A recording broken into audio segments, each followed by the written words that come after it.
Bienvenidos a Conexiones. Hoy vamos a hablar de Twitter, de su nacimiento, su muerte y del surgimiento de X.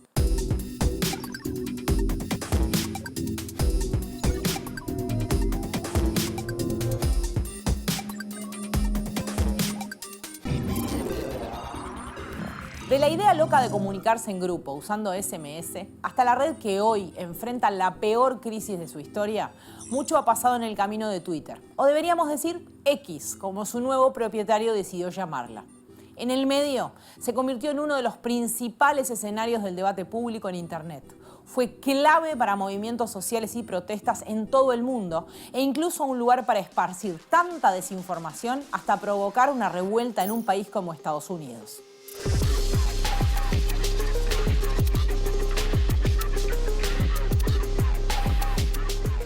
Almost from the moment that Twitter was hatched, it became this thing that started to change the world.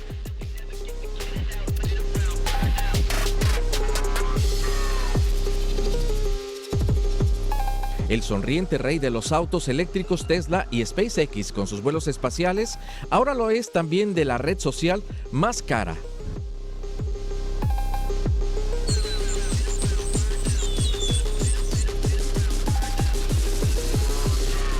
Empecemos por el principio. Aunque parezca increíble, Twitter nace a partir de una plataforma de podcast. Este tipo de contenido en audio que podemos escuchar desde Internet en cualquier momento del día. Se llamaba Odeo y su novedad era que los podcasts se enviarían como mensajes en MP3 por llamadas de teléfono y quedarían guardados en Internet. La empresa tenía 14 empleados, entre ellos un diseñador llamado Jack Dorsey. En una lluvia de ideas para mejorar el servicio, Dorsey propuso un servicio de mensajes SMS para comunicarse con un grupo pequeño de personas. En febrero de 2006 empezó a trabajar en el proyecto y el 21 de marzo Jack publicó el primer mensaje en Twitter. It was 4 friends who built this thing, and they wanted to build a technology that would connect them to their friends, and in doing so ended up tearing their own friendships apart. And what really took place was almost from the moment that Twitter was hatched, it became this thing that started to change the world, and it took off instantly. And as soon as it started becoming worth hundreds of millions of dollars and then billions of dollars, each one of the 4 friends ended up pushing each other out of the company one by one. La idea era simple. Así como existían los blogs, ahora los usuarios se van a dedicar al microblog. Tienen 140 caracteres y pueden escribir ahí lo que se les ocurra. Hay que tener poder de síntesis, ser efectivo, concreto y, si se puede, gracioso. Twitter se empezó a llenar de celebridades, de políticos y de periodistas. Y para 2009 su popularidad era cada vez mayor. Evan Williams, uno de los fundadores de Odeo y también de Twitter, fue invitado al programa de Oprah Winfrey, que es algo así como la Susana Jiménez de Estados Unidos. Un año después, Twitter llegó al espacio con un astronauta de la NASA, Timothy Creamer, que publicó en vivo su primer tweet estando en órbita. Hi, I'm Jeff Williams. I'm here with TJ Creamer and Suichi Noguchi, and all of us are twittering from space, and all of us, I believe, twittered pre-flight as well. We have recognized over the last a year or so that it's a great way to get the word out to the general public as to what we're doing in the space program, because the space program obviously belongs to the people, and the people need to know what we're doing. And TJ, I know you've been twittering as well, pre-flight and a little bit in flight. Absolutely. Tell us a little bit about your experience. A couple of things that I was trying to do while we were twittering pre-flight was to give the sense of our activities, our pace, our interests, and a little bit of the unknown aspect of what we do on a daily basis to the Twitterverse. And I opened up questions to the people who were following me and asked them to ask me the questions they wanted me to address. And we spent several days back-to-back answering the questions and giving picture tours of Baikonur, picture tours of Star City. En 2012, cuando ya se podían tuitear imágenes, Barack Obama usó Twitter para anunciar su reelección como presidente de Estados Unidos, y un año antes la red social se había consolidado como una herramienta de múltiples luchas sociales, al ser una pieza clave de comunicación e información ciudadana durante la primavera árabe. Una ola de protestas contra los gobiernos de Egipto, Libia y Túnez. Las redes sociales, Internet en general ha tenido tres roles en estas revueltas. Un rol antes de las revueltas, que es crear un espacio alternativo fuera de la realidad para hablar de todo lo que no se podía hablar en la realidad gracias al anonimato, ¿no? Entonces la gente podía, los jóvenes podían discutir y hablar de cosas que en la vida real era arriesgado. En noviembre de 2013, Twitter empezó a cotizar en la bolsa de Nueva York. La riqueza combinada de sus propietarios alcanzó aproximadamente los $4.000 millones y todo parecía que seguiría escalando. Well, I think, if I had to summarize it, I would say that we're all very proud at the company of everything that we've accomplished. And as one of the reasons we had our users up there front and center is because it's been our users that have gotten us to where we are today. But I would also say that we know we have a lot of work ahead of us. We have a lot of work to do, and I'm looking forward to getting back to the office tonight and getting started with all that. Sin embargo, las cosas no salieron tan bien con el paso de los años. Para 2015, Twitter se convirtió en el más chico entre los grandes, quedando por debajo de rivales como Google, Facebook e incluso de LinkedIn. Seguía sin ser rentable porque no lograba convencer a los avisadores de invertir en su negocio publicitario, y estos se iban con la competencia. Dorsey, que en 2008 había dejado de tomar decisiones en la empresa y solo actuaba como accionista, volvió para ser nuevamente director ejecutivo de Twitter e intentar rescatarlo. La red social Twitter anunció pérdidas por valor de $521 millones en 2015, una caída inferior a la del año anterior, y a pesar de que su servicio mundial de mensajes cortos de 140 caracteres aumentó durante los 3 últimos meses del año en un 9% interanual, hasta los cerca de 320 millones de usuarios. Los resultados peores de lo esperado fueron mal recibidos por los inversores, que penalizaron las acciones con una caída de más del 4% en el periodo de cotización al cierre de la bolsa de Wall Street. Para 2016 comenzaron a circular rumores sobre la búsqueda de un posible comprador para Twitter. Mientras tanto, la red social enfrentaba duras críticas por su responsabilidad al permitir que el entonces candidato presidencial Donald Trump difundiera información engañosa sin tener ninguna consecuencia. The president-elect on our service, using it as a direct line of communication, allows everyone to see what's on his mind in the moment, and I think that's interesting. I think it's fascinating. I haven't seen that before. So we're definitely entering a new world where everything is on the surface and we can all see it in real time and we can have conversations about it. So where does that go? I'm not really sure, but it's definitely been fascinating to learn from. How do you feel? Complicated. Okay. I feel very proud of the role of the service and what it stands for and everything that we've done and that continues to accelerate every single day, especially as it's had such a spotlight on it through his usage and through the election. Era ya 2018 y los problemas seguían. Twitter y Facebook tuvieron que testificar ante el Comité de Inteligencia del Senado de Estados Unidos sobre la presunta interferencia de actores vinculados a Rusia en las elecciones de 2016. We are proud of how that free and open exchange has been weaponized and used to distract and divide people and our nation. We found ourselves unprepared and ill-equipped for the immensity of the problems that we've acknowledged. Abuse, harassment, troll armies, propaganda through bots and human coordination, misinformation campaigns, and divisive filter bubbles. That's not a healthy public square. Worse, a relatively small number of bad faith actors were able to game Twitter to have an outsized impact. Our interests are aligned with the American people and this committee. If we don't find scalable solutions to the problems we're now seeing, we lose our business and we continue to threaten the original privilege and liberty we were given to create Twitter in the first place. En uno de los momentos de temprana popularidad de Twitter empezó a surgir un problema. No había forma de diferenciar cuáles eran las cuentas oficiales de actores, de medios de comunicación o de políticos de las que eran falsas. Así que Twitter se convirtió en la primera red social en implementar una insignia de verificación. Esto era un tic azul que demostraba que la persona que lo tenía era quien decía ser, pero con el paso del tiempo también se usó para identificar a periodistas y organizaciones que publicaban información veraz y contrastada. Este rol de Twitter, relacionado con las noticias, la información y lo que está pasando, la posicionó como una red central en el debate público, como un espacio en el que más allá de que no estén todos, sí están muchas personas que deciden hacia dónde vamos. Sobre eso nos habla Carolina Martínez Elevi, periodista y experta en derechos humanos y tecnología.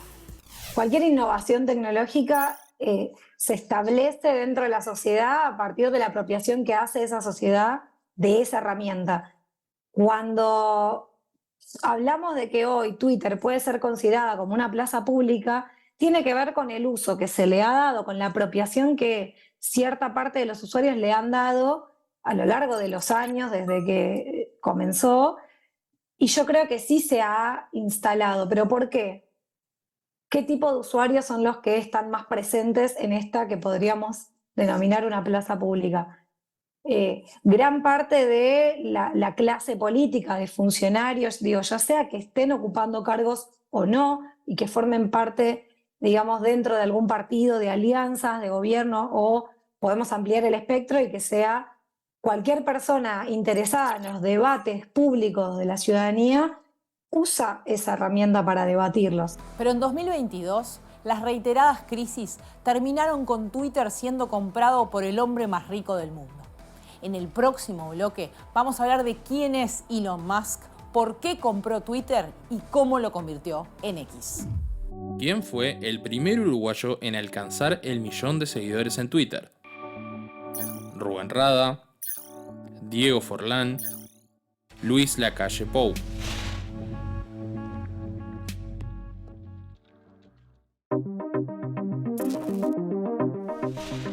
El boom de usuarios uruguayos de Twitter llegó en 2010 al conocerse que Diego Forlán tenía una cuenta en la que publicaba contenido desde Sudáfrica, donde se jugaba el Mundial de ese año.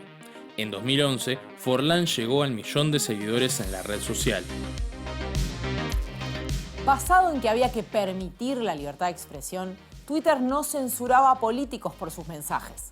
Durante años, el presidente estadounidense Donald Trump aprovechó esa decisión editorial para publicar desinformación.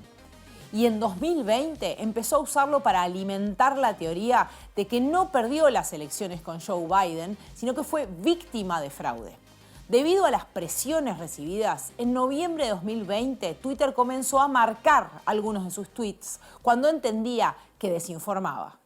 We know President Trump, he's accusing Twitter of violating his free speech and interfering in the 2020 election. Now, this all came after the social media site flagged some of the president's tweets with a fact-check warning.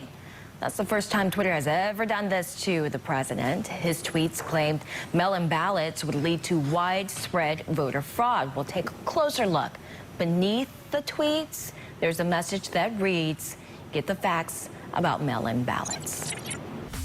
Pero en enero de 2021, a pocos días del cambio de mando, Trump volvió a Twitter para agredir y desinformar. Aseguró que la victoria de Biden era resultado de un fraude y como consecuencia un grupo de sus seguidores irrumpieron en el Capitolio buscando evitar que el Congreso certificara la victoria de Biden. En ese episodio murieron 5 personas. Miércoles 6 de enero de 2021. A las 12:10, Donald Trump da un discurso a sus partidarios en Washington. Este día pasará a la historia como un ataque a la democracia estadounidense. Fueron estas palabras las que provocaron el incendio. Vamos a caminar por la avenida Pensilvania, vamos a ir al Capitolio y vamos a tratar de dar a nuestros republicanos el tipo de impulso y audacia que necesitan para recuperar nuestro país.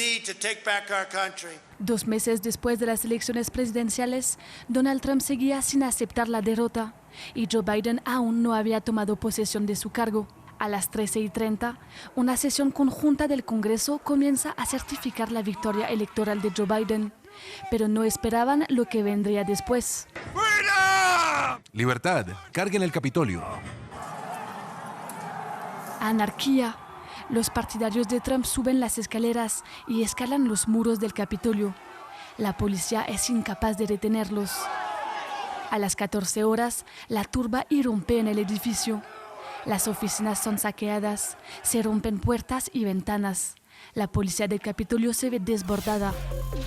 El ataque al Capitolio tuvo múltiples consecuencias. Una de ellas fue la decisión inédita de Twitter de suspender para siempre la cuenta de Trump porque había incitado a la violencia. Los disturbios en el Capitolio de Estados Unidos han derivado en una crisis política para el presidente Donald Trump en la recta final de su mandato. A solo 12 días de su salida, los demócratas y algunos republicanos contemplan la idea de invocar la 25ª enmienda para removerlo. Y Nancy Pelosi dio instrucciones para que la Cámara de Representantes solicite un nuevo juicio político en su contra. Las autoridades confirmaron este jueves un saldo de 5 muertos en el violento asedio que forzó la interrupción temporal de la sesión de confirmación de la victoria de Joe Biden en las elecciones. Uno de ellos era un agente de policía. Y si bien Trump aseguró que habrá una transición ordenada, este viernes informó que no asistirá a la toma de posesión de Biden el 20 de enero. Lo hizo a través de Twitter, que horas más tarde le cerró la cuenta permanentemente por riesgo de incitación a la violencia. Sí, escucharon bien, la red social le suspendió la cuenta al presidente de los Estados Unidos. Acá vamos a hacer un paréntesis para hacernos una pregunta. ¿Sobre qué bases las redes sociales deciden qué podemos o no publicar en ellas? ¿Quiénes lo deciden? Lo explica Carolina Martínez Elevi. En líneas generales, las plataformas digitales, las redes sociales, moderan contenidos porque, obviamente, por la sobreabundancia que hay de contenidos de diversas características, tienen que establecer algún criterio para, por un lado, jerarquizar qué es lo que consideran que puede llegar a ser interesante para los usuarios y usuarias, y después, por otro lado, la moderación que establecen las distintas plataformas en esos contenidos tiene que ver con qué contenidos permiten que se vean, cuáles no, cuáles se ven más, es decir, que tienen mayor visibilidad dentro de sus usuarios, cuáles pueden ser eliminados directamente, qué cuentas se suspenden, esto también forma parte de una moderación que ejercen las plataformas, y cuáles pueden estar invisibilizados, incluso en casos en los que no se ejerce ningún tipo de notificación a ese usuario, ni se advierte, ni nada. Las plataformas usan criterios arbitrarios, poco transparentes y muchas veces propios de sus países de origen para decidir qué se puede o no se puede decir. Estas decisiones, en muchos casos y en particular en Twitter, afectan el debate público. Esa moderación que ejercen esas plataformas, que lo hacen en forma arbitraria, en forma unilateral, porque por supuesto son plataformas de empresas privadas, tienen una implicancia muy concreta sobre qué información circula y cuál no, a cuál tienen mayor acceso las personas usuarias y a cuál no, y esto tiene un impacto directo en lo que tiene que ver con el debate público, por ejemplo, siempre el acceso a la información de cualquier característica tiene que ver con cómo una sociedad se conforma en un estado democrático, y entonces en algunos casos quizás más sensibles, eso puede tener un impacto nocivo en un debate de pluralidad de voces, de ideas, de diversas ideologías. Los episodios con Trump fueron un duro golpe para Twitter, que ya venía en crisis y nuevamente comenzaron a crecer los rumores de su venta. A principios de 2022 apareció la figura de uno de los usuarios más intensos de esa red, un magnate tecnológico que había formado parte de un comité de asesores de Trump durante los primeros meses de su presidencia, Elon Musk. En octubre de 2022, después de varias idas y venidas, Musk compró Twitter por $44 mil millones e hizo una entrada triunfal a sus oficinas. Horas antes había llegado a la sede de Twitter cargando un lavabo de porcelana, quizás para instalar en el que será su nuevo trono el sonriente rey de los autos eléctricos Tesla y SpaceX con sus vuelos espaciales. Ahora lo es también de la red social más cara. La llegada de Elon Musk vino acompañada de una multitud de despidos en Twitter y su visión afectó profundamente el funcionamiento de esa red social en materia de moderación de contenidos. La búsqueda por hacer que esas personas se queden el mayor tiempo posible usando la plataforma hace que determinados tipos de contenido sean los más rentables. Es decir, aquellos contenidos que generan una reacción impulsiva en el usuario, esa forma de moderar pensando en ese modelo de negocios abrió el paso, o sea, allanó un camino a que una plataforma que antes servía para que circulara información interesante y diversa de fuentes también que podían ser fiables, bueno, se fue como un poco distorsionando, por decirlo de alguna manera, fue mutando el comportamiento de los usuarios porque se fue premiando a aquellos usuarios con este tipo de comportamientos más violentos, más agresivos. Pero acá tenemos que detenernos otra vez para entender un poco mejor quién es Elon Musk. Para empezar, es el hombre que mes a mes pelea el puesto del hombre más rico del mundo con Jeff Bezos, el fundador de Amazon. Elon Reed Musk nació el 28 de junio de 1971 en Pretoria, Sudáfrica. Su madre, May, es modelo y nutricionista. Su padre, Errol, es ingeniero electromecánico, piloto y marinero. Musk tiene 2 hermanos menores, su hermano Kimball y su hermana Tosca. De joven fue un verdadero ratón de biblioteca. Se dice que a los 9 años leyó toda la enciclopedia británica y después se dedicó a los clásicos, como El Señor de los Anillos. Por cierto, ya en la escuela primaria, Musk estaba fascinado por los cohetes que fabricaba en el patio trasero de la casa de sus padres. La ama de llaves de la familia no parecía preocuparse mucho por este peligroso pasatiempo. Como empresario, Musk formó parte de la mafia PayPal, un grupo de empresarios del que ya hemos hablado en Conexiones, que se beneficiaron de la venta de esa empresa y actualmente están vinculados a diferentes inversiones tecnológicas.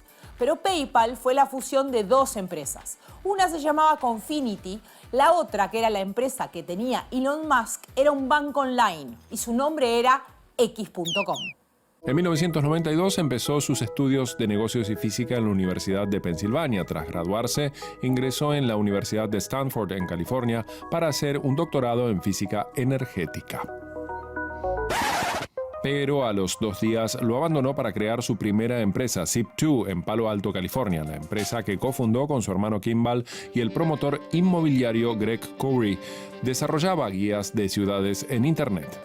Musk se hizo millonario prácticamente de la noche a la mañana. Al cabo de solo 4 años vendieron Zip2 por 270 millones de euros. Avancemos un poco hasta ahora. Se calcula que hoy en día su patrimonio asciende a unos 220.000 millones de euros. Según la revista Forbes, es la persona más rica del mundo. Hasta la fecha, Musk ha fundado o cofundado varias empresas como SpaceX o X.com, hoy conocida como PayPal. Musk fundó SpaceX. Es el propietario de la compañía de autos inteligentes Tesla y tiene una empresa de excavaciones que se llama The Boring Company. También es el fundador del proyecto Neuralink, que investiga la forma de implantar chips en el cerebro, y fue uno de los fundadores y financiadores de OpenAI, el consorcio que creó el ChatGPT. Aunque todos asocian Tesla con Elon Musk, no fue él quien la puso en marcha. La empresa la fundaron los ingenieros Martin Eberhard y Mark Tarpenning, que financiaron la startup hasta la Serie A. Musk lideró la primera ronda de financiación de Tesla en 2004 y se incorporó al consejo de administración como presidente. Debido a sus importantes inversiones e implicación en la empresa, es considerado cofundador. Desde 2019, Musk es el director ejecutivo que más tiempo ha estado al frente de un fabricante de automóviles en el mundo. A todo esto tenemos que sumar Twitter. Según algunos especialistas que han investigado el tema, la decisión de Musk de comprar Twitter no responde a criterios económicos. No estaba buscando hacer negocios, sino al uso que él mismo le daba a esa plataforma y a la opinión que tenía sobre los cambios que había tenido la red social en los últimos años. Hablamos sobre esto con Martín Becerra, profesor de la Universidad de Quilmes e investigador del CONICET de Argentina, y le preguntamos por qué Musk decidió comprar Twitter. Probablemente por una conjunción de factores entre los cuales está su divismo, ¿no? Sus ansias permanentes de llamar la atención, de protagonizar, con este carácter, digamos, más bien transgresor que él tiene. Bueno, Twitter ofrece obviamente una plataforma ideal para de hecho, él era un usuario muy activo en Twitter antes de comprarla. Ese es un factor personal, subjetivo. junto con otros. Esos otros factores que menciona Martín Becerra vienen con la idea de la mercantilización de la plataforma. Tenía un plan de convertir a Twitter en un espacio cuya mercantilización comenzara a darle ingresos. Un plan de negocios básicamente errado de cabo a rabo, porque además la deuda que él toma, ¿no es cierto? Porque los 44.000 millones de dólares no los pone Elon Musk. Él pone una parte vendiendo acciones de sus otras compañías, pero otra parte son deudas que adquiere con socios, con el príncipe de Qatar y en fin. Esa idea de mercantilización tiene un nombre, o en realidad dos. Primero se llamó Twitter Blue y ahora X verificado. Lo que hizo Musk fue cambiar por completo el sentido que tenía el tic azul en algunos usuarios. Vamos a verlo en este informe. La insignia de verificación de Twitter, también conocida como tic azul, fue introducida en 2009 como una forma de demostrar qué cuentas de figuras públicas y celebridades eran auténticas. Inicialmente, la verificación era para ayudar a los usuarios a identificar de forma confiable las cuentas genuinas de personas y organizaciones de renombre, mientras la plataforma estaba experimentando un crecimiento explosivo. El tic azul, que nada tiene que ver con el de WhatsApp, se otorgaba a aquellos usuarios que demostraban ser reales y tener un alto nivel de influencia o notoriedad. A lo largo de los años, la insignia de verificación de Twitter fue evolucionando y ha sido objeto de debate y controversia. El servicio fue suspendido y relanzado múltiples veces, cambiando los distintos procesos para que los usuarios se verifiquen, pero siempre de forma gratuita y con el objetivo de la autenticación de personas y organizaciones. Sin embargo, en 2022, el nuevo propietario de Twitter, Elon Musk, anunció su intención de romper el esquema anterior. Con las nuevas directivas, las marcas azules quedaron disponibles solamente para quienes estén dispuestos a pagar una suscripción de $8 al mes. Esto provocó que durante los primeros días se llenara de usuarios fingiendo ser oficinas estatales, empresas o personas conocidas y engañando a todos al obtener su insignia azul. En medio del caos que generó la circulación de cientos de miles de mensajes falsos y las amenazas de eliminar la publicidad por parte de las empresas afectadas, Musk creó un sistema de insignias de varios colores que identifican a medios, empresas, políticos y organismos estatales. Hoy, el tic azul dejó de ser un símbolo de autenticidad y pasó a ser un premio por pagar. Como decíamos al principio, Twitter funciona como una suerte de chico entre los grandes. Vamos a ver un poco cuál es la posición de Twitter en este ecosistema de redes sociales. Esta gráfica hecha por Statista en enero de 2023 grafica la cantidad de usuarios activos, millones de usuarios activos. ¿Sí? Si nos fijamos en la lista, los primeros 4 lugares, si tuviéramos que adivinar, probablemente podríamos haber adivinado por lo menos los primeros, o sea, de los 4, 3. Porque WhatsApp podemos discutir si es una red social. Está Facebook primero con casi 3.000 millones de usuarios activos, que podríamos decir que es una red que está muriendo, pero en realidad sigue siendo muy relevante y muy importante en algunos países y en algunas generaciones. Está YouTube segunda con 2.514 millones de usuarios activos. WhatsApp e Instagram, las dos con 2.000 millones de usuarios activos. Twitter, el lugar que ocupa es el lugar número 14, recién con 556 millones de usuarios activos. Si se fijan, 2.000 millones de usuarios activos menos que el que está primero, que como decíamos es Facebook. Lo otro curioso e interesante es ver cómo hay un montón de redes sociales chinas en esta lista de los 15 redes con mayor cantidad de usuarios activos. Si hubiéramos tenido que adivinar, probablemente hubiéramos dicho que TikTok era la que estaba en la lista, aunque puede sorprender que todavía no está en los primeros lugares. Tenía en enero, ahora probablemente haya crecido bastante, 1.000 millones de usuarios activos. Pero después también está Douyin, que es el TikTok chino, que por si no saben, está separado y no se usa el mismo, aunque las funcionalidades son muy similares y si ven el logo es el mismo. Y después hay varias otras redes como Weibo, como QQ, que son también de origen asiático. Hay varias y tienen entre ellas millones y millones de usuarios activos y vienen creciendo de manera significativa.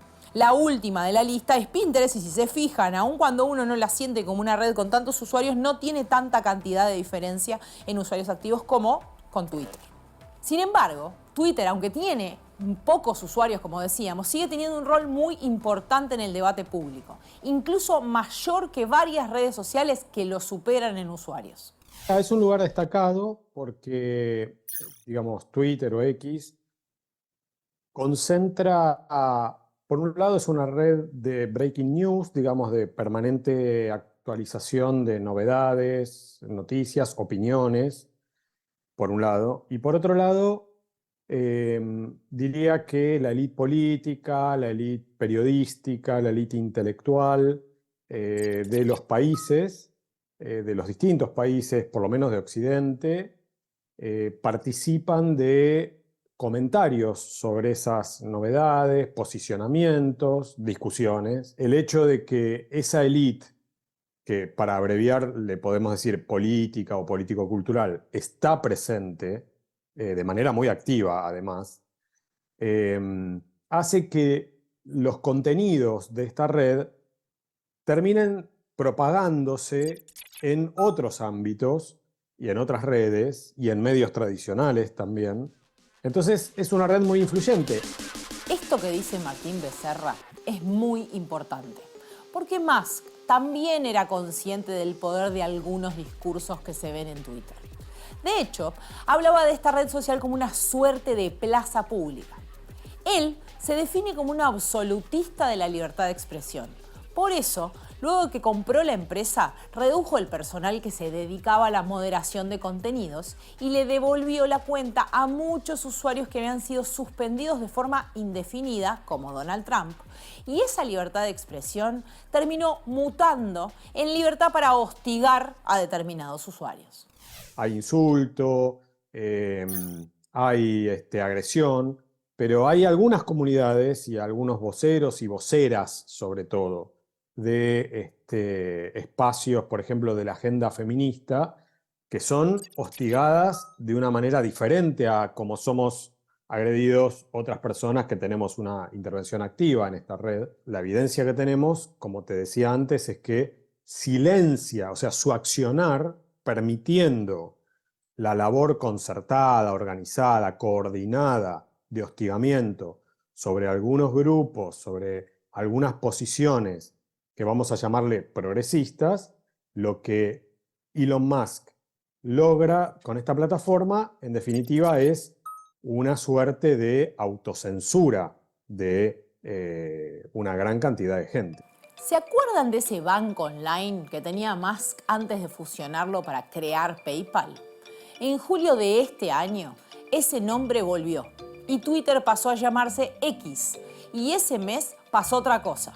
Musk usó su propia cuenta de la red social para anunciar que a partir de ese momento, los usuarios que no pagaran iban a tener una cantidad de tweets limitada para ver. Horas después revisó la cifra y luego volvió a hacerlo. Esto duró un fin de semana y el flamante propietario de X dijo que su intención era poner un límite a la obtención de datos de terceros que hacía la red social. Entre esos terceros están, por ejemplo, miles de investigadores de ciencias sociales o datos que utilizaban Twitter para investigaciones científicas sobre, por ejemplo, el comportamiento electoral o político en distintos países. La decisión de Musk provocó entonces la pérdida de una de las pocas fuentes de información para entender cómo funcionamos los humanos en las redes sociales y cuánto nos afecta. Teniendo en cuenta que hay un montón de plataformas que no transparentan esos datos, por supuesto que como empresa puede refugiarse en eso como un argumento, decir, bueno, Dios, de última hora soy una más que tampoco. Sin embargo, la tendencia a lo que se está reclamando desde la sociedad en general y que de hecho que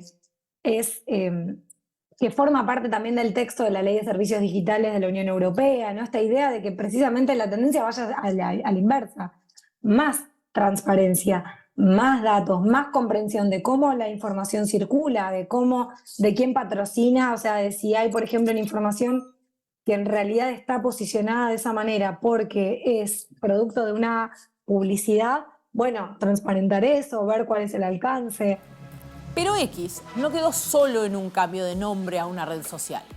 Al igual que hizo Mark Zuckerberg cuando decidió agrupar a Facebook, Instagram y WhatsApp y otros servicios de Meta, Musk creó una empresa matriz llamada X Corp y la red social X pasó a convertirse en un proyecto para tener, en un futuro no muy lejano, una aplicación para todo. ¿Qué significa para todo? ¿Es algo nuevo o ya sucedió en otros países? Esto lo explica Martín Becerra. Bueno, en China está WeChat, o sea, tenés red social, o sea, está lo que sería el equivalente a Facebook, Instagram, TikTok, adentro de WeChat. Tenés monedero para pagar todos tus consumos, transporte público, transporte privado, un café en un bar, etc. Tenés tu historia clínica, tu identidad digital, y seguramente estoy olvidándome muchas otras funcionalidades. O sea, es una mega plataforma que ha constituido el sueño, sobre todo de Zuckerberg. En los últimos años, el CEO de Meta, Mark Zuckerberg, ha hecho varios viajes a China y ha hablado de la admiración que le genera una aplicación que tenga tantos servicios integrados. Zuckerberg y Musk tienen una relación extraña de competencia entre ellos, por lo que no genera sorpresa que Musk se le haya querido adelantar con esto. La pregunta es, ¿qué significaría para Elon Musk tener tantos datos juntos sobre nosotros? Tiro una hipótesis que no necesariamente está en los planes de Elon Musk, pero si tuviera historias clínicas, imagínate los negocios añadidos que podés tener a partir de esa funcionalidad. Todas estas compañías se basan en la recolección, en la extracción, en muchos casos, extracción no consentida de datos personales de los usuarios. Entonces, Twitter, por sus características, extrae determinado tipo de datos. Tu tendencia política, ya digo, tu geolocalización, tus contactos, tu nivel de conectividad a la red. Ahora, si a eso se le van añadiendo funcionalidades, la cantidad y la variedad de datos que puede extraer de usuarios crece en volumen y eso representa un tipo de negocio mucho mayor del que hoy tiene Twitter. Bueno, para seguir hablando un poco de esta evolución de Twitter a X, es que estamos con Matías Rocha, que es editor de redes sociales de El País. ¿Cómo estás, Matías? Todo bien, muchas gracias por la invitación. Bueno, primera pregunta.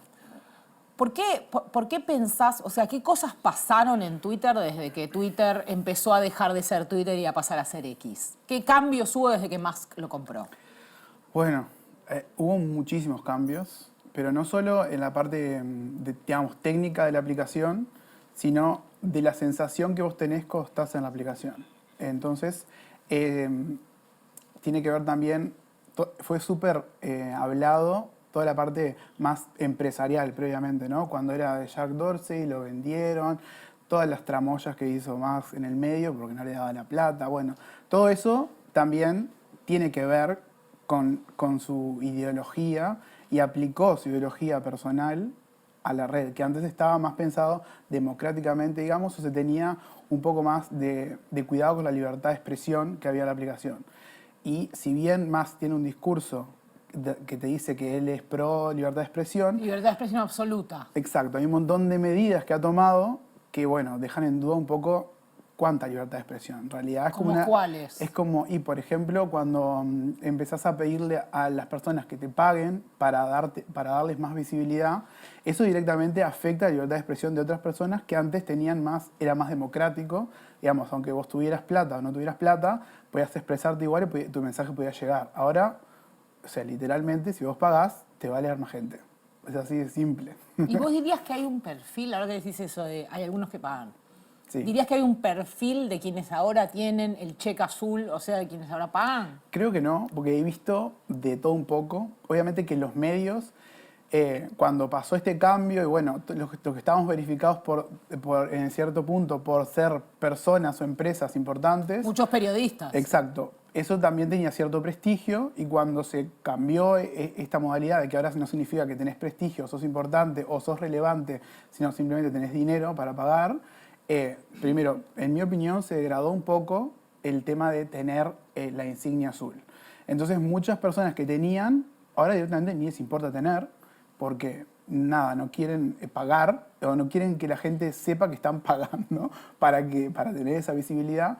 Y en otros casos, como los medios, en el caso cuando pasó eso y pasó con todas las cuentas del diario, al saber que vos, sin tener eso, ibas a perder visibilidad, tus mensajes iban a ser menos relevantes, era necesario pagar la suscripción, no por una cosa, un statement político del diario que estamos a favor de que Musk nos cobre, sino que no queremos perder la visibilidad que tenemos con nuestra audiencia, nuestra comunidad que ya creamos hace muchos años.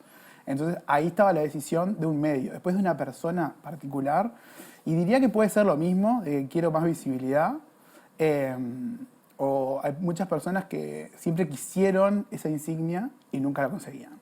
Era como quiero, ¿cómo hago?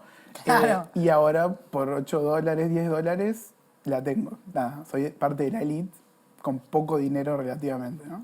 Pero también pasó esto de los links, por ejemplo, ¿no? Que hubo todo un debate ahí con el New York Times incluso sobre que Musk tiene como la intención de que vos no puedas usar Twitter para navegar un medio, para irte a un medio. Exacto, sacarte de la plataforma. De hecho, bueno, ahora mismo cuando vos entrás, cualquier medio, no solo el New York Times, entras a un navegador que está dentro de Twitter. Si vos querés abrirlo en otro navegador como Chrome, tenés que hacerle clic los 3 puntitos, abrir en Chrome, y ahí sí salís de la plataforma. Pero si no, siempre estás como de atrás para adelante, siempre ahí adentro, ¿no? Sí, lo que ha hecho Musk es limitar el alcance. En un momento, sí, lo que hacía era como quitarle la previsualización a los links, a algunos links, y también censuró, ¿no? Se ha censurado periodistas. La previsualización sería que vos veas efectivamente el título, por ejemplo. Que tengas una previsualización de la imagen y por lo menos depende en qué plataforma estás. Si estás en la compu ves un poquito más de texto, si estás en el celular ves menos, pero ves por lo menos las primeras 5 palabras de qué se está tratando ese artículo o esa web a la que vas a entrar. O sea que ahora lo que veías era solo un link pegado, claro, que no sabías. Eso obviamente el click-through, o sea, el ratio de clic de una persona disminuye drásticamente cuando es solo un enlace. Y que aparte ni siquiera lo ves completo porque ves unos puntitos suspensivos y no ves nada más. Entonces, eso la card que se le llama, la Twitter card, o sea, que la visualización se convierta en un clic y también es información en sí misma. Aunque vos no entres, si es una imagen, cuando la imagen es la información, la ves ahí, no es necesario entrar a la nota más o menos para saber qué pasó. Si hay un accidente, si explota una bomba. Y hay un tema como de credibilidad también. Un link pegado claro, es una cosa que da como más peligrosa. Es medio turbio. Es todo lo que hace cuando, por ejemplo, a todas las webs que son como para adultos, Twitter sí la censura y no te pone una previsualización. Entonces, todo ese negocio que hay detrás, cuando vos entrás a ver ese tipo de páginas, ves que sí, les anuló todo porque está cuidando, bueno, ahí por un buen motivo, está cuidando a la audiencia más joven, más chica, menores de edad, etcétera, para que no vean, pero lo estaba haciendo con algunos medios y depende si le caía bien o le caía mal. O sea, no hay como un criterio. El criterio Musk. Exacto. No es que antes fuera súper democrático, pero por lo menos sabías que la filosofía detrás de Twitter era, sí, la libertad de expresión y que se exprese la mayor cantidad de gente y para los medios también. De hecho, eso lo notamos mucho en los medios, ahora que me comentaba de los medios. Twitter tenía ciertas oficinas en Brasil, en Argentina, que tenían ciertos embajadores para el Cono Sur que se comunicaban con los que trabajamos en los medios de comunicación. Agarraban a Uruguay y decían, bueno, ¿cuáles son los medios? Voy a contactarme con ellos, voy a establecer un vínculo, los voy a ayudar con determinadas cosas, ayudar a posicionarlos, resolverles problemas, cuando los hackean. Cuando entró Musk, que echó a miles de personas, en un momento nos empezaron a llegar mails a todos y decían, bueno, chau, no trabajo más en Twitter, y les respondíamos, bueno, suerte, ¿y con quién nos contactamos? O sea que ahora, por ejemplo, si hackearan la cuenta de un medio, no tenemos con quién No hay una hablar. persona que yo te diga, se llama tal, lo puedo contactar por mail, por LinkedIn, por alguna vía, y que me dé una mano. No, siempre te topas con el sistema de Twitter, que es como súper despersonalizado y parece que te está leyendo un robot. Y es el mismo que para cualquier otro usuario. Digamos Exacto. que perdés esa capacidad de, bueno, que un medio determinado esté publicando cosas falsas no es lo mismo que las publique cualquiera. Por supuesto. Y a los medios necesitamos mucho esa conexión. Lo tenemos con otras plataformas de redes sociales.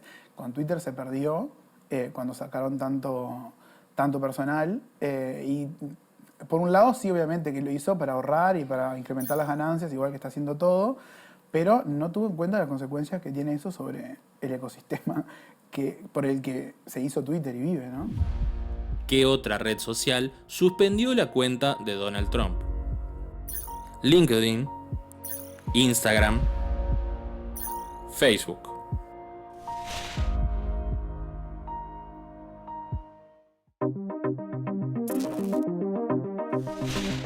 Al igual que Twitter, Facebook tomó la decisión de suspender la cuenta de Donald Trump.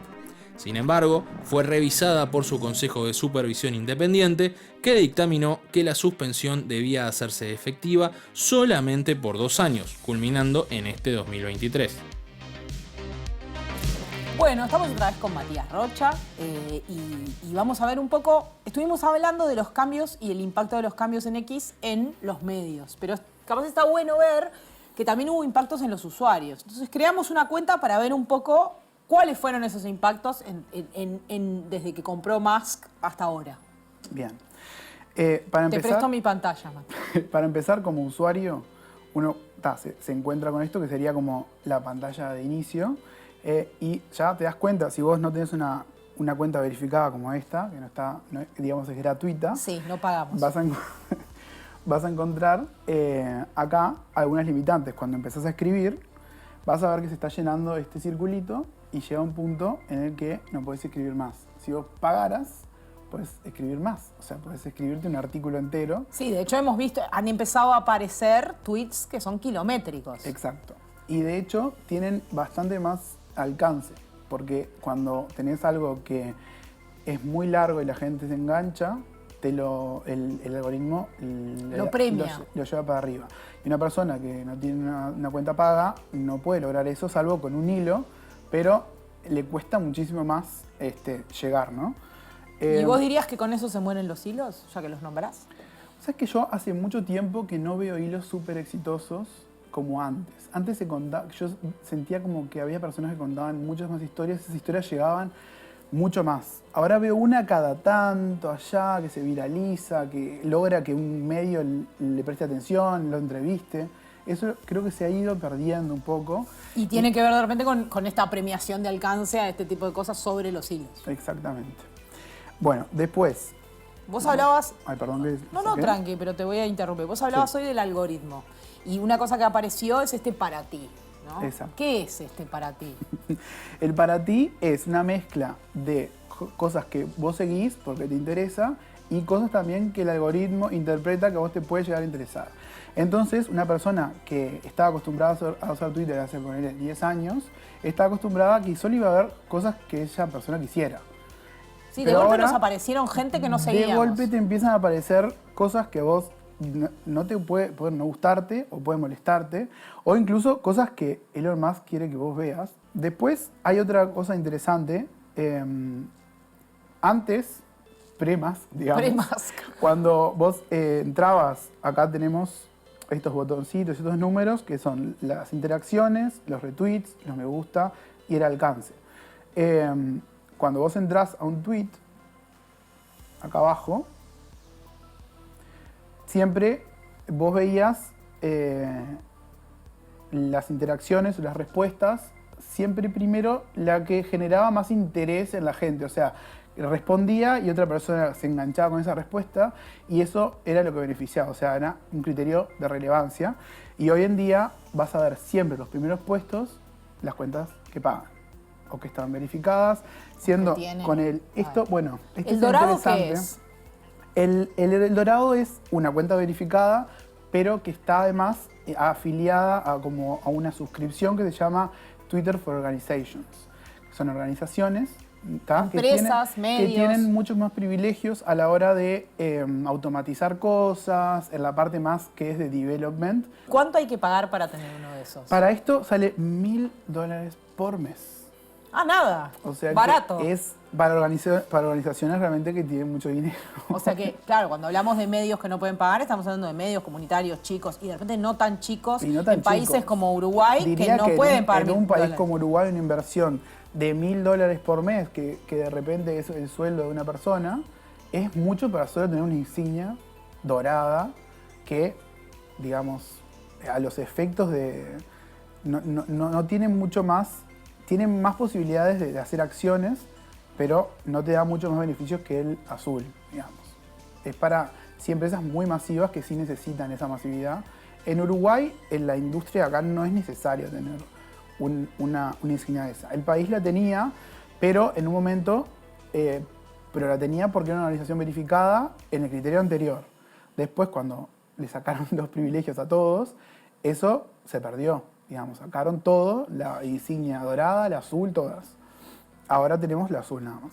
Si quisieras, por ejemplo, vamos a ponernos autorreferenciales. Estamos re autorreferenciales, ¿no? Pero sí, vamos a ponernos autorreferenciales. Si quisiéramos, por ejemplo, una persona quisiera escribirme a mí. Yo tengo los DMs, los mensajes internos abiertos para que cualquiera me pueda escribir. ¿Qué pasa? Antes la gente me escribía. ¿Y ahora qué pasa? Bueno, y ahora, salvo que vos que pagues o que tengas un following. Que nos sigamos mutuamente. Ahí va. Que supone que cuando hay eso, hay una confianza entre los usuarios. No puedes acceder a escribirla directamente. O sea, y seguramente si le escribas un reply, a la persona ni siquiera le llega una notificación. Le va a llegar a una columna que dice otros, que nadie la vea. Y te invisibiliza bastante. Que esto fue algo que a los medios y a los periodistas es un problema porque recibíamos información y comentarios, un montón de cosas. Muchas veces hablas con fuentes. Por eso los teníamos abiertos. A través de los DM. O no conocías a alguien y le escribías. Esa persona igual tenía que aceptarte, digamos, ¿no? Ahí me está tratando de vender la verificación. Ahí está. Que dice que no te puedo escribir porque no pagas. Porque como yo no pago y vos no pagas, o sea, y la otra cuenta no paga, no podés escribir. Exacto, no podemos hablar directamente entre nosotros. Tenemos que mandarte un reply con señales de humo, a ver si podemos entablar una conversación. Y claro, incluso además muchas veces era un mecanismo que usaban las fuentes para no escribir públicamente, porque también hay una cuestión de que todos los demás, o sea, porque me podrían escribir por afuera, pero se ve. Hay cierta exposición también, porque vos cuando le vas a escribir a alguien que querés hablar, tenés que explicarle un poco por qué. Y si lo haces público, ese por qué, bueno, estás perdiendo una oportunidad importante porque puede ver otro periodista, lo puede ver otra persona. Bueno, dificulta bastante la tarea, la verdad. Muchísimas gracias, Matías, por todas estas explicaciones y con ustedes seguimos en Conexiones. Los cambios en el último año provocaron que muchas personas cerraran sus cuentas en X o que no volvieran a entrar a la plataforma. Sin embargo, siguen siendo muchos los usuarios que, aunque se quejen de lo que pasa, siguen en esa red social. Martín Becerra nos explica por qué está pasando esto. El costo de salir de alguna de las redes en donde estamos es el costo de resentir relaciones que tenemos en esas redes. Entonces, aunque veamos muchas cosas que nos disgustan de las redes que utilizamos, incluida Twitter o X, sin embargo, hacemos un balance más o menos racional, aunque me disguste, aunque yo soy, además como me dedico a estos temas, soy plenamente consciente del abuso, digamos, de la desmesura y de la desigualdad en la relación que existe entre el usuario y la empresa. Esta economía con efectos de red hace que no haya una alternativa, no hay una alternativa igual. ¿Cuál es el futuro de X para los próximos años? Esa es una pregunta difícil de responder si se tiene en cuenta, entre otras cosas, que Elon Musk es un líder errático que toma decisiones en solitario, inexplicables y muchas veces sorpresivas. Lo que sí está claro es que pase lo que pase, tendrá un impacto significativo en el debate público.